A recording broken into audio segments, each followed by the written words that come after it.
تو بتائیے کہ صحابہ اکرام کا انداز زندگی کیا تھا، دنیا سے بے رغبتی کیسی تھی؟ بسم اللہ الرحمن الرحیم۔ صحابہ کرام علیہم رضوان کی بات کریں تو سب سے پہلے خلیفہ اول حضرت ابو بکر صدیق رضی اللہ تعالیٰ عنہ کا تذکرہ سنتے ہیں کہ حضرت زید بن ارقم رضی اللہ تعالیٰ عنہ سے مروی ہے کہ حضرت ابو بکر صدیق رضی اللہ تعالیٰ عنہ نے اپنی بیماری کے دوران پانی مانگا، اللہ، تو آپ کو ایک برتن دیا گیا جس میں شہد ملا پانی تھا۔ جب آپ نے اسے منہ کے قریب کیا تو وہ رو پڑے اللہ، اور ارد گرد والوں کو بھی رلایا۔ اللہ، پھر خاموش ہو گئے، مگر لوگ خاموش نہ ہوئے۔ پھر دوبارہ منہ کی طرف کیا تو رو پڑے، حتیٰ کہ لوگوں کا خیال تھا کہ وہ آپ سے اس بارے میں سوال بھی نہ کر سکیں گے۔ پھر آپ نے اپنے چہرے پر ہاتھ پھیرا اور کچھ افاقہ ہوا۔ تب لوگوں نے پوچھا، اس رونے پر آپ کو کس چیز نے ابھارا ہے؟ فرمایا کہ ایک دفعہ جب میں حضور صلی اللہ علیہ وسلم کے ساتھ تھا تو آپ صلی اللہ تعالی علیہ وسلم اپنے آپ کسی چیز کو ہٹانے لگے اللہ، اور فرمانے لگے، مجھ سے ہٹ جا، مجھ سے ہٹ جا، دور ہو جا، حالانکہ میں آپ کے ساتھ کسی کو بھی نہیں دیکھ رہا تھا۔ اللہ، میں نے عرض کیا، یا رسول اللہ صلی اللہ علیہ وسلم، میں نے آپ کو اپنے آپ سے کوئی چیز ہٹاتے دیکھا، حالانکہ میں آپ کے ساتھ کسی کو بھی نہیں دیکھا۔ ارشاد فرمایا، یہ دنیا ہے جو متشکل ہو کر آئی، اللہ، تو میں نے اس سے کہا مجھ سے دور ہٹ جا، تو وہ ہٹ گئی، اور کہا اللہ کی قسم آپ تو مجھ سے بچ گئے۔ اللہ، دنیا کیا کہتی ہے کہ اللہ کی قسم آپ تو مجھ سے بچ گئے، کیا بات، مگر آپ کے بعد والے لوگ نہیں بچ سکے۔ اللہ، حضور صلی اللہ علیہ وآلہ وسلم کے ارشاد کی وجہ سے مجھے خوف ہوا کہ کہیں دنیا مجھے چمٹ گئی ہے، اللہ، بس یہ ہے جس نے مجھے رلا دیا۔ اللہ، اس سے معلوم ہوا کہ دنیا ایک فتنہ ہے جو انسان کے دل سے لپٹنے کی کوشش کرتی ہے۔ رسول اکرم صلی اللہ تعالی علیہ وآلہ وسلم نے اس سے پناہ مانگی، اور حضرت صدیق اکبر رضی اللہ تعالی عنہ کو یہی خوف رلا گیا کہ کہیں دنیا دل پر غالب نہ آ جائے۔ یہ ہمیں سکھاتا ہے میرے دنیا کی محبت نہیں جاتی، افسوس گناہوں کی بھی عادت نہیں جاتی دل سے، میرے دنیا کی محبت نہیں جاتی۔ تو اس سے ہمیں معلوم ہوا کہ دنیا ایک فتنہ ہے جو انسان کے دل سے لپٹنے کی کوشش کرتی ہے۔ رسول اکرم صلی اللہ تعالی علیہ وآلہ وسلم نے اس سے پناہ مانگی، اور حضرت صدیق اکبر رضی اللہ تعالیٰ عنہ کو یہی خوف رلا گیا کہ کہیں دنیا دل پر غالب نہ آ جائے۔ اللہ، یہ ہمیں سکھاتا ہے کہ اصل کامیابی دنیا سے بے رغبتی اور آخرت کی تیاری ہی میں ہے۔ زبردست آصف بھائی، زبردست۔ آپ نے حضرت صدیق اکبر رضی اللہ تعالیٰ عنہ کا جو ہے وہ دنیا سے بے رغبتی کا واقعہ سنایا، اور زبردست ہمارے اسلاف کا انداز زندگی تھا۔ خوف کیفیت ہے، اصل چیز ہے خوف کی کیفیت۔ آپ مدنی چینل کے ناظرین، دنیا تو چلنا ہے نا ہمارے ساتھ، دیکھیں دنیا میں آ گئے ہیں تو سارے معاملات ہوں گے، یقیناً وقت گزارنا ہے۔ آپ بھی سمجھ سکتے ہیں کہ جو ہے دنیا کے معاملات میں ہمیں مشغولیت رہنی ہے، لیکن ہر بات پر اپنے دل پر اللہ پاک کا خوف طاری رکھیے۔ یعنی کسی کے ساتھ معاملات ہیں تو غور کیجئے کہ کہیں مجھ سے اس کے معاملات میں زیادتی نہ ہو جائے۔ کاروبار کر رہے ہیں تو غور کیجئے کہیں ایسا نہ ہو کہ شریعت نے جن چیزوں کو اختیار کرنے سے منع کیا ہے کہیں میں ان میں مبتلا نہ ہو جاؤں. یعنی کہ حضرت صدیق اکبر رضی اللہ تعالیٰ کا یہ واقعہ ہم اس بات کی طرف توجہ دلاتا ہے کہ ہم اپنے پر ہر معاملے میں خوف خدا کا غلبہ رکھیں، اپنے انداز میں اس بات کو داخل کر لیں، اپنے اندر بٹھا لیں کہ مجھے جو ہے نا ہر معاملے میں اپنے رب سے ڈرنا ہے. یعنی پانی پیش بظاہر تو پانی ہے نا، اور شہد ملا پیش کیا گیا، کیونکہ شہد مل گیا تو اہمیت بڑھ گئی.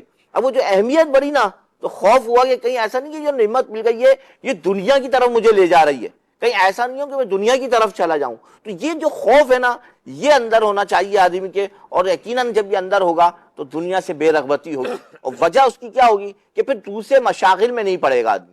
یعنی اگر وہ کوئی کام بھی کرے گا نا تو کوشش یہی کرے گا کہ جو بھی کام ہے وہ شریعت کے دائرے میں ہو جائے، اللہ اور اس کے رسول کی رضا کے ساتھ ہو جائے، اللہ پاک بھی راضی رہے، اس کے حبیب بھی راضی رہے، پھر ساتھ ساتھ اس کی مخلوق بھی راضی رہے، دنیا یوں گزر جائے. کیا خیال ہے اختر بھائی کہ آدمی کو دنیا سے بے رغبتی کے لیے نا ان چیزوں پر بڑی توجہ رکھنی چاہیے؟ اور پھر اولیاء اکرام کی سیرت تو ہمیں کیسے کیسے واقعات سے سمجھاتی ہے کہ بھئی دنیا سے بے رغبت رہنا چاہیے. وہ کسی نے بڑا پیارا جملہ کہا ہے نا کہ دنیا سے بے رغبتی کا مطلب بولا یہ ہوتا ہے کہ دنیا میں رہنا ہے، دنیا کو دل میں نہیں بسا. اللہ مطلب ایک جملے میں بولا اگر آپ کو بات سمجھ میں، دنیا میں رہنا اور ہے، دنیا کو دل میں رکھنا یہ اور ہو جاتا ہے. جیسے پانی ہے اور کشتی ہے کہ کشتی کے لیے پانی کا ہونا ضروری ہے، لیکن یہ بھی ضروری ہے کہ وہ کشتی اوپر ہی رہے، پانی اندر لگا. رہے. پھر کیا بات ہے، کیا بات. اب اولیاء کرام جگہ جی لگانے کی دنیا نہیں ہے، یہ عبرت کی جا ہے، تماشا نہیں ہے. جگہ جی لگانے کی دنیا نہیں ہے، یہ عبرت کی جا ہے، تماشا نہیں ہے. تو خوشی کے پھول لے گا کب تلک، تو یہاں زندہ رہے گا کب تلک. موت ٹھیری آنے والی آئے گی، جان ٹھیری جانے والی جائے گی. روح رگ رگ سے نکالی جائے گی، تجھ پہ ایک دن خاک ڈالی جائے گی. جگہ جی لگا دے دنیا نہیں ہے، یہ عبرت کی جا ہے، تماشا نہیں ہے. کیا بات ہے، کیا بات. یہی چیز ہم سمجھنے کی کوشش کر رہے ہیں بزرگوں کا مدنی چینل دیکھنے والے ناظرین، کہ دنیا کی بے رغبتی کے متعلق اللہ والے پروگرام میں اللہ والوں نے ہمیں کیا بتایا. حضرت فضیل بن عیاض علیہ رحمہ ارشاد فرماتے ہیں جس شخص کو دنیا میں سے کچھ حصہ دیا جاتا ہے تو کہا جاتا ہے یہ لے لو، اور اس سے دگنی حرص، دگنی مشغولیت اور دگنا غم بھی لے لو. اور جس کو دنیا میں کوئی نعمت دی جاتی ہے تو اس کی آخرت سے اتنا حصہ کم کر دیا جاتا ہے. پھر اللہ کی قسم کھا کر ارشاد فرمایا دنیا سے جو بھی لو سوچ سمجھ کر لو، بس چاہو تو کم لو اور چاہو تو زیادہ لو. مزید ارشاد فرمایا اگر دنیا فنا ہو جانے والے سونے کی بنی ہوتی، بڑی پیاری بات، دنیا فنا ہو جانے والے سونے کی بنی ہوئی ہوتی اور آخرت باقی رہ جانے والی مٹی کے ٹھیکرے سے تو پھر بھی ہم پر لازم ہوتا کہ ہم باقی رہنے والے اس ٹھیکرے کو ختم ہو جانے والے سونے پر ترجیح دیں. کیا بات، کیونکہ وہ تو ختم ہو جانے نا، یہ تو پھر بھی کسی نہ کسی کام آ جائے گا. تو اے لوگو پھر ہم نے کیوں کر باقی رہنے والے سونے یعنی آخرت کے مقابلے میں فنا ہونے والی مٹی کے ٹھیکرے یعنی مٹی کو، دنیا کو اختیار کر رکھا ہے. اللہ، یعنی اتنی پیاری بات سمجھا رہے کہ آخرت بالفرض اگر دنیا سونے کی ہوتی آخرت مٹی کی ہوتی ہے تو بھی ہم مٹی کو لیتے کیونکہ یہ فنا ہو جائے گی، اور آخرت تو ہے ہی سونے کی اور دنیا ہے مٹی کی. تو پھر کیا عقل کا تقاضا ہے کہ سونے کے بدلے مٹی کو لیا جائے، خاک ہی خاک ہو جائے سارا.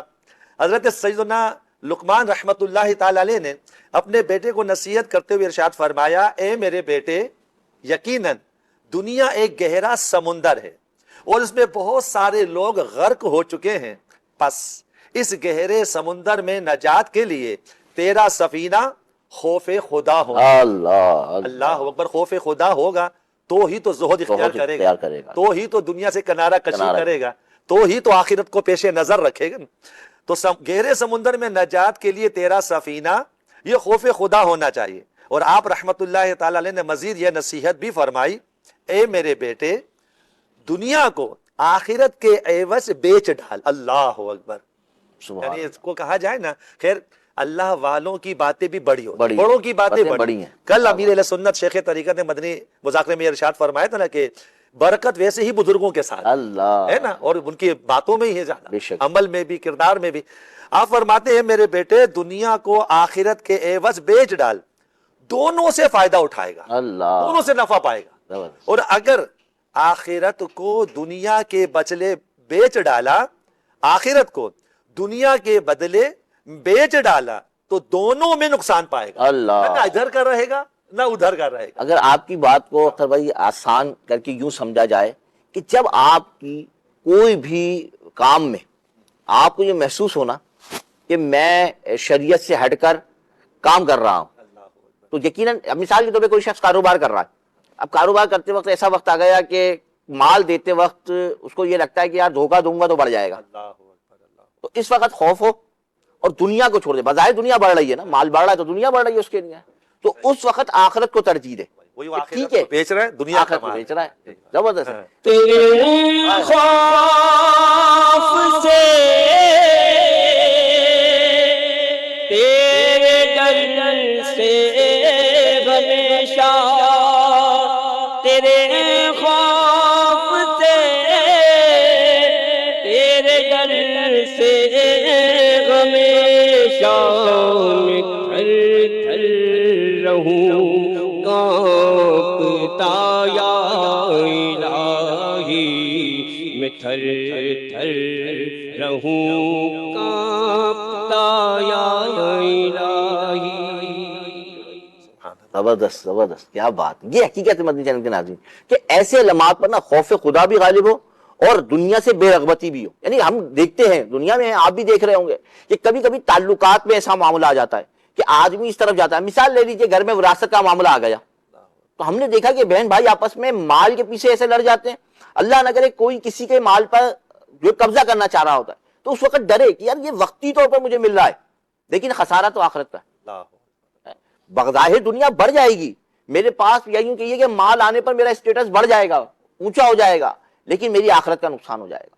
تو دنیا میں رہتے ہوئے اپنے آپ کو دنیا میں اتنا ہی مصروف رکھیں جتنا آخرت کا فائدہ ہو سکتا ہے، یہ بہت اہم سی بات ہے۔ اور جو ہمارے جو ہے اختر بھائی بات کر رہے تھے، بڑا زبردست حکیم لقمان کا قول، اپنے بیٹے کی جو نصیحت تھی نا اس کو بیان کر کے فرماتے ہیں کہ دنیا کو جو ہے نا وہ آخرت کے لیے نہ بیچ ورنہ برباد ہو جائے گا، ہے نا، آخرت کو بیچے جا رہا ہے تو دنیا کو بڑھانے کے چکر میں۔ اچھا ہم بھی یہ دیکھتے ہیں، میں کہہ رہا ہوں نا کئی شعبے پہ آپ غور کریں نا زندگی کے جو ہم گزار رہے ہیں، دوست کے ساتھ دوستی کے معاملات میں آ جائیں تو کہیں کہیں ہم جو ہے اس کے ساتھ ایسا دغا کر جاتے ہیں کہ وہ بیچارہ زندگی بھر جو ہے وہ دوست بنانے سے ہی ڈر رہا ہوتا ہے کہ یار اس نے تو ایسا کر دیا۔ تو اس وقت جب آپ کو لگے کہ یار یہاں جا کر شریعت کی خلاف ورزی ہو رہی ہے لیکن دنیا کا فائدہ ہو رہا ہے تو اپنے آپ کو روک لیجئے اور دنیا سے بے رغبت ہو جائیے۔ یہ ہے اس وقت دنیا سے بے رغبتی، یعنی دنیا کو چھوڑ دینا، اپنے آپ کو آخرت کی طرف لے جانا کہ مجھے اس میں آخرت کا نقصان ہو سکتا ہے، مسلمان کو دھوکہ دینے کے سبب، مسلمان کے ساتھ زیادتی کرنے کے سبب۔ یہی معاملہ اپنے گھر کے معاملات پر ہے، جب آپ کی وراثت کے معاملات آئیں تو اس پر غور کیجئے کہ کہیں مجھ سے کسی بہن کے ساتھ زیادتی نہ ہو جائے، کسی بھائی کے ساتھ زیادتی نہ ہو جائے۔ اسی طرح تعلقات میں آئیے تو پڑوسیوں کے حقوق پر آ جائیے، پڑوسیوں کے ساتھ تعلقات پہ آ جائیے۔ ہمارے وہاں عام طور پر بہت ساری چیزیں ایسی ہوتی ہیں کہ ہم دنیا کے اسٹیٹس کے پیچھے اپنی آخرت کو داؤ پر لگا رہے ہوتے ہیں، ہمیں ایسا نہیں کرنا چاہیے۔